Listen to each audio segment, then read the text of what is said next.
Good morning. We're going to get started here. We have a pretty unique opportunity to have what I call the original five on the stage here, on the Conversation stage here this morning. So we've done a lot of these panels, but to have the core family unit, brother, sister, mom, and dad, this is the first time that we've done that. So we're going to talk about what it was like to grow up with each other and in this place and what it's like today. So it might be good. You are all known around here, but it might be good to do a refresher. If you wouldn't mind, just start with your name and where you fall in the pecking order of the Beck kids and what you do today, and maybe who is the favorite child.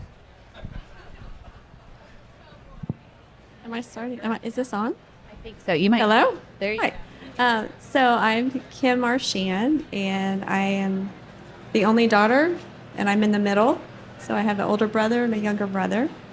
And I currently work in the country store, doing multiple activities in there. Tony Beck, I'm the youngest of Sonny and Glendia's sons, and we have a production farm in East Central Illinois. And I guess I'm the mama of these three kids, so I'm Glinda, married to Sonny, and we've enjoyed being part of Beck's from the beginning of the time when we got back from Purdue and been here ever since. You mentioned introducing ourselves and give the pecking order. I'm Sonny Beck. I'm second in pecking order. Did you marry that? Did you marry an older woman? Yeah, yeah. I'll keep hearing that tape played back and forth, I'm sure. Right. So anyway, I was, and my parents moved into that white house over here about a year before I was born, and so kind of only lived in that house. And then when we built down the road, not many people have only lived in a couple of houses besides the time they were off to college or something like that. So I better get a little closer to this. Yes. Yes. Okay. I'm Scott Beck, and I'm the oldest of the three. And today you serve as our president. President, yes. Yes, yes. So as I was preparing for this panel, it's nice to have all five of you sitting up here to share a little bit about what it was like growing up at Beck's. But you all are very passionate about this company and very involved. And I think that's pretty special. So I want to go back a little bit to some childhood times and think about, we're sitting here on concrete right outside of a pretty large distribution building, but that's not what it was like when you were growing up. So maybe take us back growing up as young kids. What was it like around here for those of us that weren't here? Mm-hmm. Well, if you look at a picture from 1965 of our farmstead, that's the year I was born. It looked very much like any other farm. And one of my earliest memories of, I think a company function was field day. And I think I was probably about 3 years old, in that range. And Mom and Dad had a playhouse that was about a 8 foot by 10 foot playhouse, and it was in the yard, but they moved it to the edge of the field to serve coffee and donuts and ham sandwiches out of. And so I remember wondering what they were doing with my playhouse, and then I walked out and was glad to get a donut and That was the original welcome tent. Yes. Was your playhouse. Yes. Okay. Tony, Kim? One of the things I remember was Grandma and Grandpa's house is still there, but it brings me back to my senses of going there to eat lunch, and that's different today, but it's still the same. It was, Dad and Scott and I, sometimes if Mom was gone, we'd go there and eat lunch. And so there's still the family atmosphere to it. I remember, a lot of times growing up, everybody pitched in. There was you had your job, but when detasseling season came, everybody came to pitch in with that. And so yeah, it was definitely more of a farm feel, I guess, but still see a lot of those things happen today. So I remember when I was first born, I lived in the White House, which is still there, thankfully. And I remember walking across into the old office and seeing my grandpa and my dad over there. It was not a very big office at all. And another memory I have is my mom used to run all the literature or brochures, and we would do that in our house. She had this big, massive printing machine. It was in one of our rooms. I remember it being very loud, and she would be in there, and the papers would just run through. Remember that. And then I also remember some of the first field days were in a very small block warehouse, and we made homemade potato salad, and my grandma and my mom made homemade cookies, and we roasted hogs. We had a hog roast, and that was the first memories I have of Technology Days. So I'm very thankful for Shoops, that we are not peeling potatoes every night and making potato salad for all of our customers that come at this time. I like to tell a story about the famous popcorn now that we have. One year we had the kids raise popcorn, and it was just down in the field right beside our house. So they planted it, and Aunt Dorothy, Sonny's aunt, had a sheller that would shell popcorn rather than the grain corn, the bigger corn. And so they did that, and so we saved milk jugs, quart jars, and everything that we could find. And so those kids shelled the corn, they cleaned it, and we had a big ping pong table in our basement. And so that was the start of the Beck's popcorn. And then so later Scott had to try, because we decided we were going to do it on a bigger scale. So he tried various different kinds of popcorn. So what you're eating today is from what he discovered, I don't know how many years ago. Many years ago, but that's been kind of a tradition. But at least the kids started on their own, growing their own popcorn. So that was fun. Kim, you sell a lot of popcorn in the country store. Can you imagine growing all of that popcorn that you sell today? I'm very thankful we're not cleaning and shelling the popcorn that we sell today. We sell several semi-loads every year, so that'd be a lot of popcorn we'd have to shell. So Scott talked about when he was about 3 years old and the playhouse and all that. And of course, now he's president. But I'll tell a little story on him when he was about, 2 years old or something like that. Of course, we were living in the White House over here. Our parents lived over in the stone house that you see there. And Scott had been told not to go across the street. Scott had been told not to go across the street there. And so one day he ventured out like all kids would do, and he didn't stop, look, and listen. He was if there was any cars coming. And about the time that I happened to be in the yard there or somewhere close, and about the time he hit the middle of that road, he had a hand underneath his butt. It carried him the rest of the way across the street. And so, presidents also do have their moments. Did that hand serve two purposes? One, to scurry him along, and two, to remind him never do that again? Right. I probably hit hard enough to pick him up that he remembered it. Did you know this was going to be a little bit of a roast fest for you as children? Had no idea. So, Tony, you mentioned the lunches at your grandparents' home. For those, so we have lunches today for all employees at every location. So if you're in Atlanta, Indiana, there's a cafeteria downstairs, and A team fixes lunch. It's free. And if you're at any of the regional locations, there is lunch provided for free for employees there. And there's a story that, this is an original thought. This isn't something that's new. Glenda, you provided lunch in the early days, every day here for all employees. Did it start in your home and then come to the business, or? Yeah, it started at our home when we hired our first, like a sales or research guy, Kyle Smith.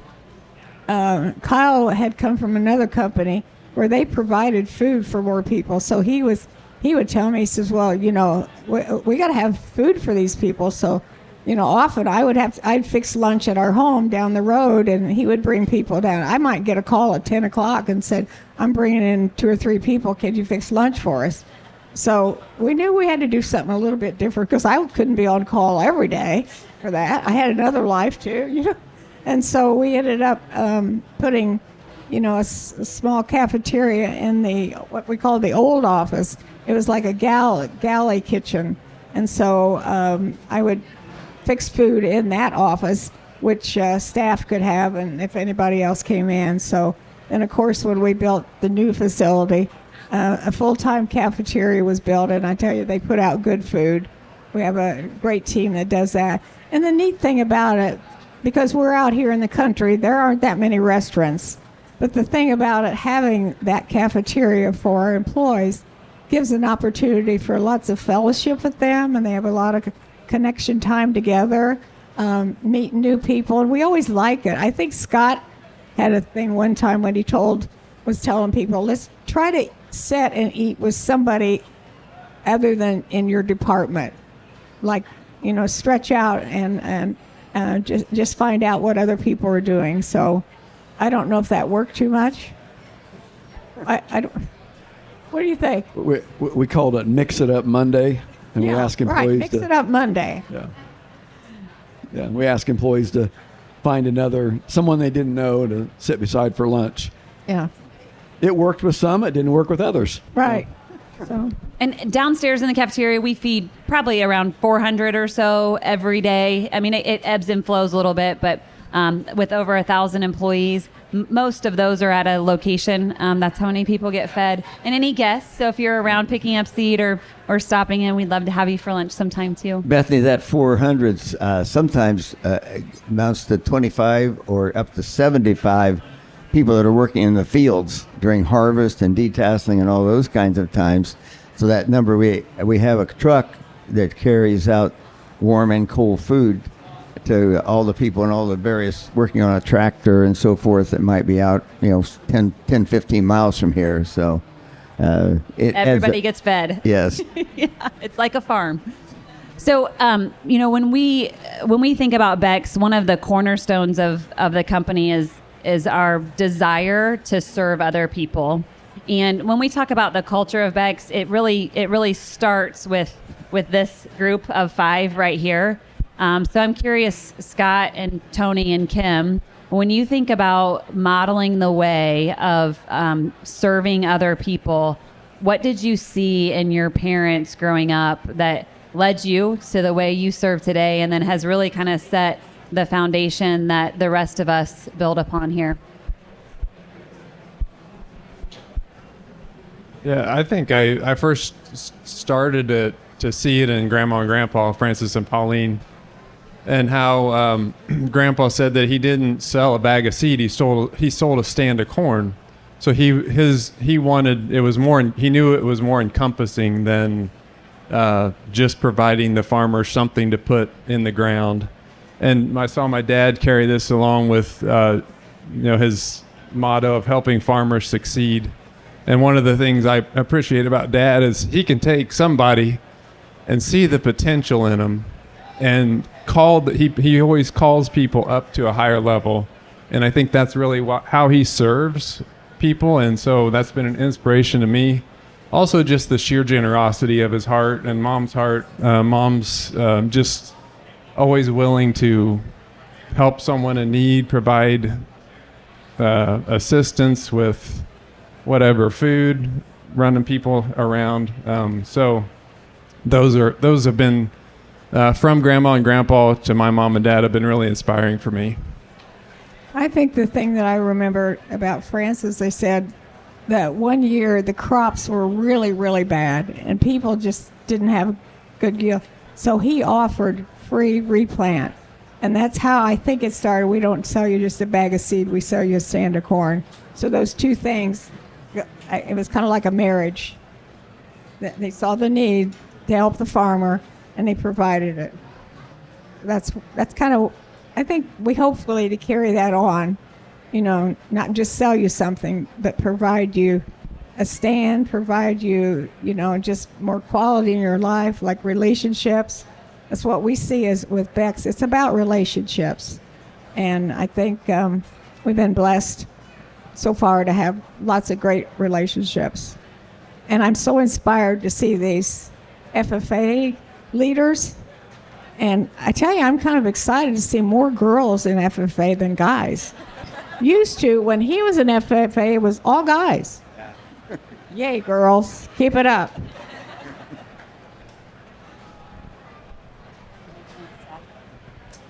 I think one of the things that I remember is Dad initiated an employee Christmas party and went out and bought gifts for all the employees. And initially, employees would come to the party. It was usually held at a local restaurant, and he would put the gifts out on the table, and employees would get to come and pick a number and then pick a gift. And what I also saw my dad do was to walk around like a waitress or a waiter with a water pitcher or whatever's being served, and make sure everybody's drink was full. And I saw that from my dad. And then Mom, I think what I experienced from Mom, and then also even today, is just her encouraging words. Your mom's always the one, at least my mom has always been the one to encourage me, tell me what a good job I did at something.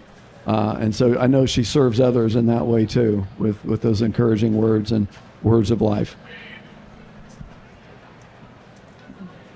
I think my memories of my grandma and grandpa serving would have to be, whenever there was a need in the community or a church, they were there helping endlessly, and that passed on down to Dad and my mom. I remember anytime someone had a need, whether it was on a Sunday evening or 8 o'clock at night, my dad was willing to be there, help, deliver seed, answer phone calls, meet with someone that just needed to talk.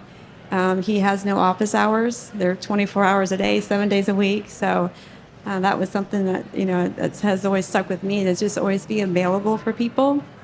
My mom is so generous, as also my dad is. Just with the little things that she does, she always makes sure that there's flowers or something at the front counter. And that is something I wouldn't even think about doing. And she's always thinking about doing things for other people. If she's out shopping, which she loves to do, she's always buying something because she's always got someone else on her mind. She's always thinking about someone else. And so their generosity and their love for others is constantly overflowing. And that's stuck a lot in my mind. Hopefully I can follow those same foot tracks. Thank you.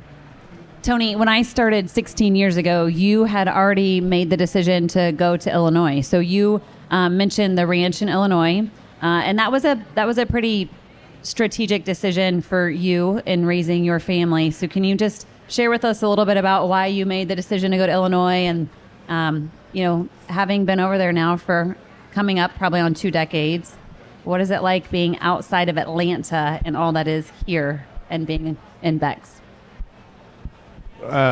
Being outside and farming has always been my passion. So I'm thankful that Dad is, we were able to invest in farmland over there and to help I remember, as the company was growing, he really wanted to diversify and to limit the production risk. So we expanded here and also expanded into Illinois. So But I'm thankful for the opportunity to be able to be there and serve the company through producing seed corn and soybeans for the company. It's been a great place to raise our family, and it is, it's different. It's the same, but it's different. This place is growing, and in Illinois, we might have I can count the number of cars on my hand that drive past our house in a day, and it's probably the same that drives past here in a minute. So, I'm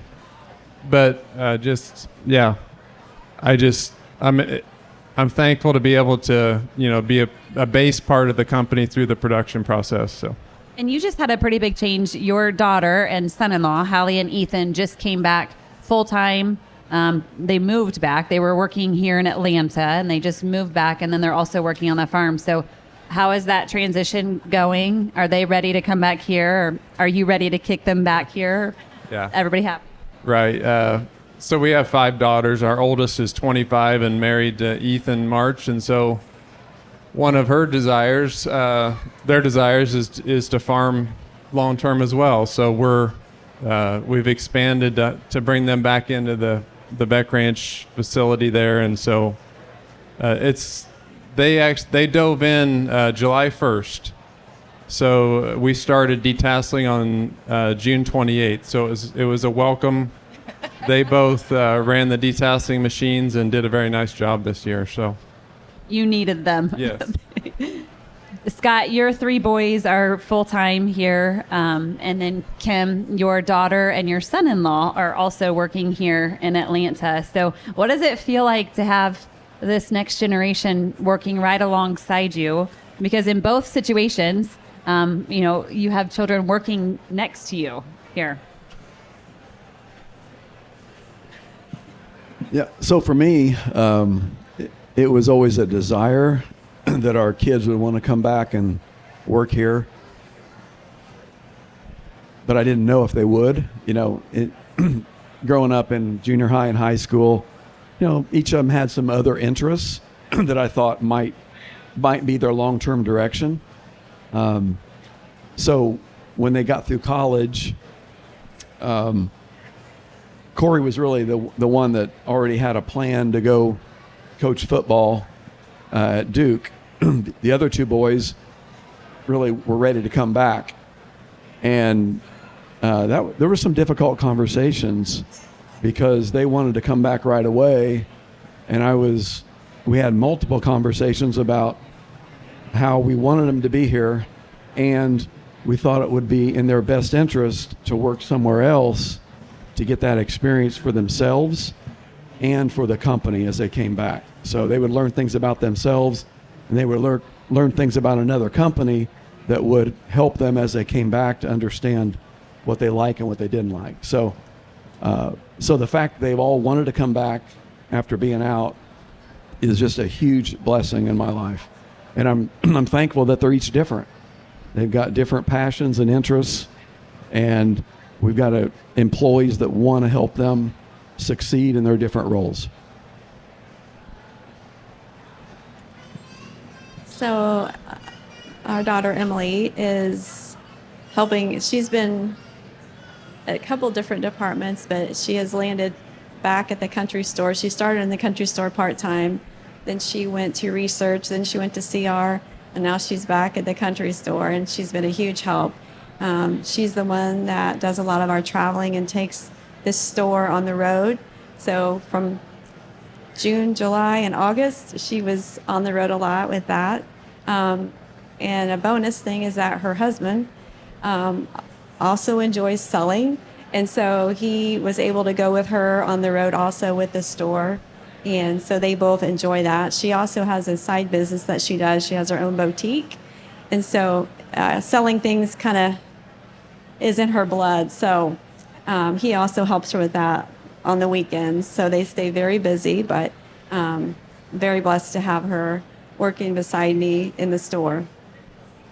So if you had all of your grandchildren up here or in the audience watching you, what would you share with them, Sonny and Glenda, that you hope they they get to realize when maybe you're not here and they're sitting in these chairs and they're taking leadership roles? What is your dream for them and for this business? Well, I can start with, for those of you that are in the audience that might have children coming back or want to come back, we felt like it's very important. All three of our children had to go somewhere else and have a job. One could be an internship, but the other one had to be a real job. And some people say, what do you mean a real job? Well, where you could actually get fired. But yeah, it's really where you find a different boss.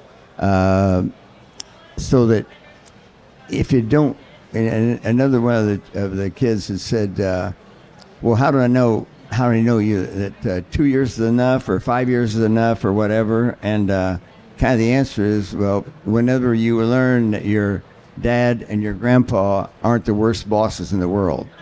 So that's another judgment anyway.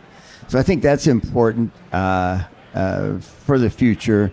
And it's also important for many of our farmers need to be thinking about your succession plan, not only for your children, but also for your land. And you must figure out a way that you don't have to pay an inheritance tax on that every 25 years. So look into those ways of trusts and things like that that can help preserve that family farm that's out there. Because that's the first thing. If you don't preserve that family farm, it doesn't matter. Nobody's going to be able to work there. And so I think that's one of the important things that our farmers need to understand.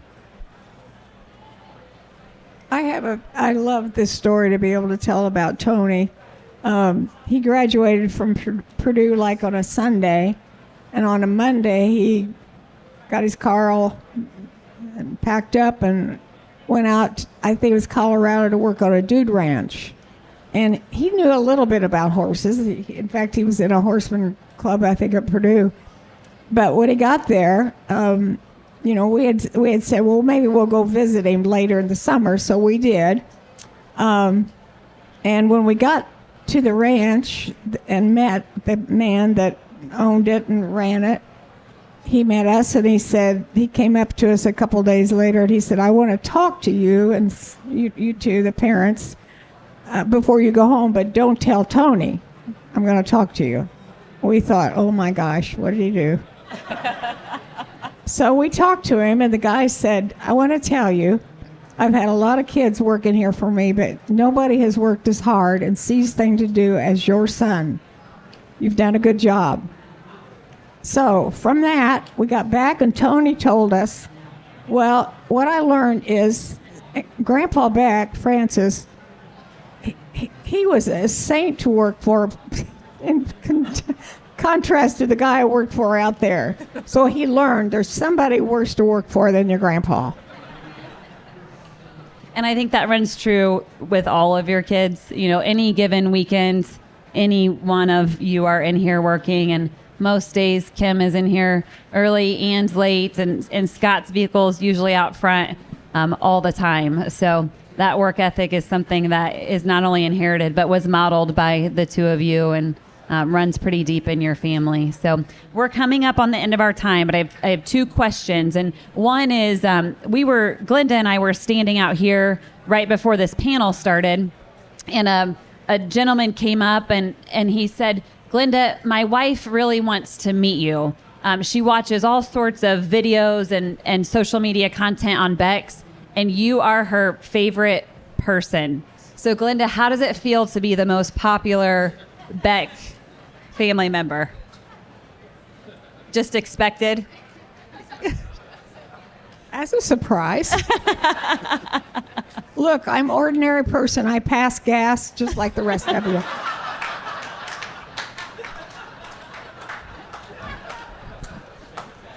Maybe we should just end it on that I note. can attest to that. I can attest to that.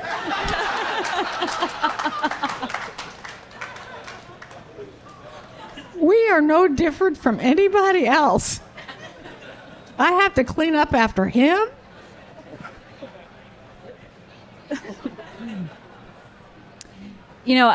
Thank you. I did want to say, though, we really are blessed as a family. And, this whole team of Becks is our family. We just see it as that. It's not just, we're not just a company that does everything the way everybody else does. And I truly, like I said before, it's more than just selling a bag of seed. It engrosses everything else that has to do above and beyond that. And I always say, people say, well, you own a good company. I say, well, the Lord owns our company. We're just happens to be the caretakers. Glenda wants to make it feel so much like a family company. She spends hours every week signing checks so that people know that we still know them, and sometimes she'll put funny faces on it and say with and another little note say, this check's so big, I think I got to have a bake sale tomorrow so we can cover it. We need to sell more popcorn, Kim. So I'll end with this final thought. If you kind of look out here, this place is bustling for the second day this week. And we were so blessed yesterday with a record crowd that came through here. And if that type of attendance continues today and tomorrow through the month of August, over these last 3 weeks, we'll have 22 or more thousand people visit Becknology Days. And, you as a family are very humble and truly feeling gratitude that a farmer would say, I want to do business with you and I want to plant your seed on my farm. So when you look out here and when you think about the people that are taking time to come see Beck's, what does it mean to you?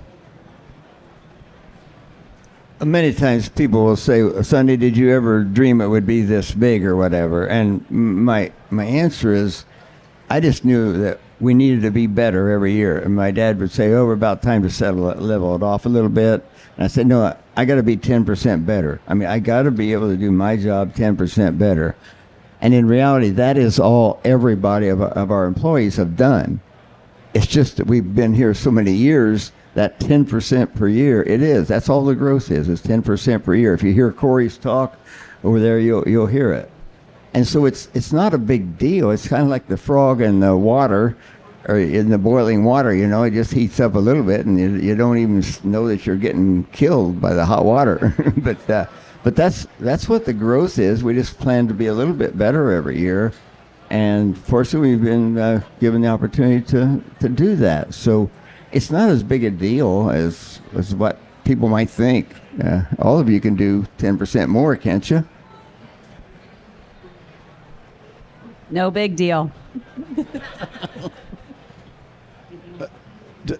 What I see is simply the cultivation and the propagation of relationships. And when people come and they get connected with somebody here, maybe for the first time, or an idea that inspires them and they feel welcome, then they want to come back. And so I think sometimes the things that limit us the most is just our thinking. And when we realize there's so much more that's possible, it frees us to continue to do what we do best. And that is just hunker down on how we can help more farmers succeed, and how can we develop more relationships and expose more farmers to the good things that our people are doing and the things that we're learning that can help them. Okay. It's always special to hear from you, and it's really neat to see all five of you up here on the stage. I don't think we want to take for granted that you as a family, this was a very different business when you were growing up, and you're still passionate and involved and committed to your mission here. So thank you for sharing this morning, and thank you for being here.